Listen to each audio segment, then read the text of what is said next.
السلام عليكم ورحمة الله. اليوم بنتكلم لكم على الحادثة التي وقعت أمس. طبعا كلكم عارفين، كلكم شفتم، وطبعا كلكم زعلانين ومقهورين ايش الذي يحصل بداخل تعز.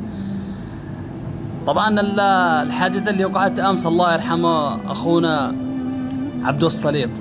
طبعا الشخص هذا سمعته طيبة بين عند الناس كامل، إنه إنسان حق، إنسان تبع حق، وإنسان يوقف مع المظلوم.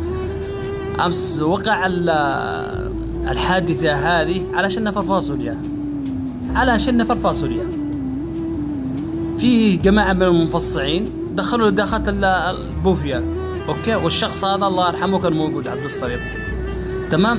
المتهبشين هذا خلصوا ياكلوا، تمام، برضوش يدفعوا الحساب. طبعا عبد السليط يعني تكلم ليش ما تدفعوش، ليش وش كذا. وقعت اشتباكات بينهم، وقعت صياح ومناوشات بينهم البين. راح فيها شلة مفصعين، شلة خارجين عن القانون، يعني يتحمل لك سلاح، تتحمل لي السلاح يا أخي ليش؟ القفا عندنا واقف ليه 6 سنوات من أي واحد خلاص شل السلاح، خلاص قاي شايف نفسه يعني رامبو. احنا نطالب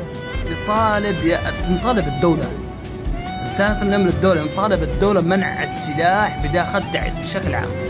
خلاص ما عاد فيش جبهات، والذي بياخذ سلاح لازم يكون مرخص، يكون تبع الدولة، تبع الشرطة، تبع كذا، تبع الامن، تبع كذا. بس يا اخي لازم انكم تحملوا المواطنين. انتم احنا رضينا بالاسعار غالي، رضينا بالمعيشة غالية، رضينا، ما عندي احنا شيء مشاكل، لكن انه يحصل نفس الذي حصل مع اخونا. طبعا هذه الحادثة جزء بسيط من الحوادث الذي اصبحت. والله حرام، والله حرام اللي يحصل بداخل تعز، والله حرام. لازم ان المحافظ نفسه والناس اللي هم مقيمين على تعز، تمام، لازم انه منع السلاح تماما. خلاص ما عنديش مفصعين ما نشتيش الشين يعيش بامن.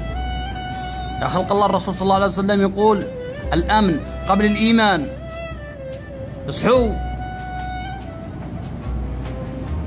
الان. هذا اللي توفى الله يرحمه لذمة من؟ والله انها حادثة يا اخوان، اقسم بالله العظيم، يعني بقلب بارد. يعني الانسان ولا عده لا قيمة ولا اي حاجة كده، يموت يعني بابسط شيء. لازم تعملوا هنا حل، لازم المقطع هذا يوصل، لازم ترند، نشي ترند منع السلاح داخل تعز. سلامتكم.